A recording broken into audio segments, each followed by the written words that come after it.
Previously, we have fire fairies, but today we have fire flowers. Welcome back to Force News on GeoTheBacon channel. This is GeoTheBacon, your host on the latest Force of news and my 2 cents on it. Today we have more fire flowers and some spoilers from Let's Go 2. It seems we might actually be getting a flower edition for each color, but today let's explore Passion Rose first. This is a 1-cost fire edition that has an enter ability that deals 200 damage times the number of different flowers addition you control to target player or Resonator. It also has an ability to banish itself that allows you to draw a card, then discard a card. With the confirmation of this card's effect, it seems that there is a trend. That each flower has a base effect that scales depending on the number of flowers you control, and their own additional effect that fits the color that it's in. Let's see if this trend will hold for any of the future flowers. Next up, we have Electra's Trading. This is a 2-cost fire type with an ability to buff your J ruler with either Swiftness or 4/4 plus 4/4, or give them barrier during the turn they are put into the field, and you can draw a card regardless of which option you chose. And since this path is kinda until the end of the turn, it is worth it even though it does cost 2 wheels. Now, let's have a look at Ruler School's review. Okay, so there are 4 spoilers from the review. Let's look at World 3 Warrior first. It is a 1-cost fire resonator with a 1/1 stats. Yes, it is kinda small, but it has ability that makes it bigger. All you have to do is pay 1 red wheel, and this card gains 2/2 for each blazing skill in your graveyard. Yes, for each blazing skill. Yes, it is similar to Reinhardt's Brigade, but the difference is it costs less.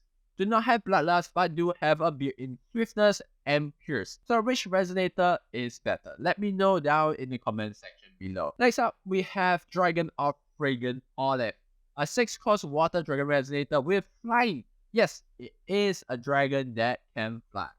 It has a base stats of 10/10, relatively normal for resonator of this cost, but it has an ability to reduce its own cost. For each flower edition you control or in your graveyard, this card costs 1 colorless wheel less.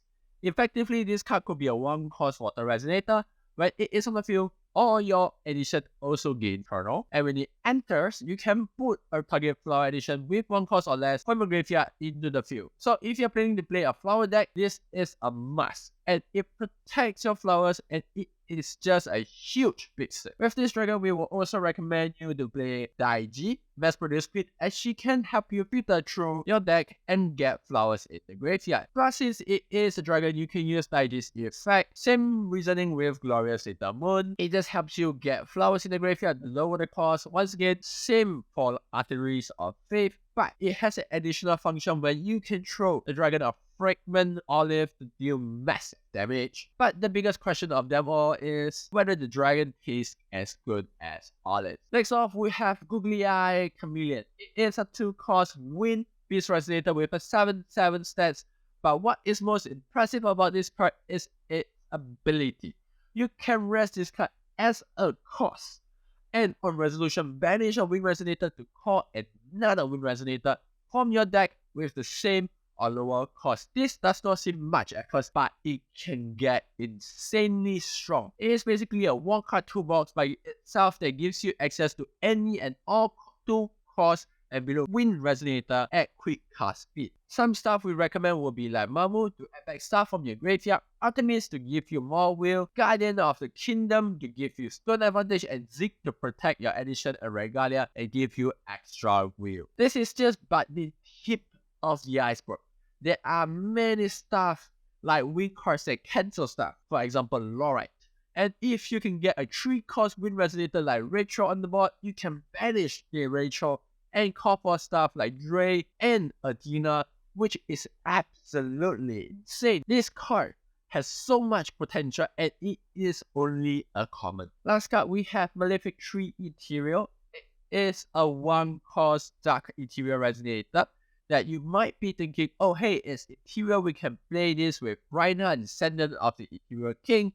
But no, its effect is crafted for the new ruler, Lenneth and Stein. First off, it does have Pain, making it quite scary on the board, but it also gains 2/2 for each 7 king ruler you own revealed outside the game. And when it enters, you get to reveal a different 7 king than those that has already been revealed, which makes this a default 5/5 when it first appears. And as a bonus, you get 2/4/4 Darkness Ethereal Resonator token that banishes itself at the next end of turn. If Origin of the 7 land gets unbanned in the next list, this will make for quite an interesting deck to see, and that's pretty much all the news I have for you guys today. Hope you guys caught up with the latest Force of Real news. If you like to read our articles, I'll be linking it in the description below. And if you would like to see more Force news, the playlist link is in the description too. And that's it for me today. Subscribe so that I can see you guys in the next video. Bye!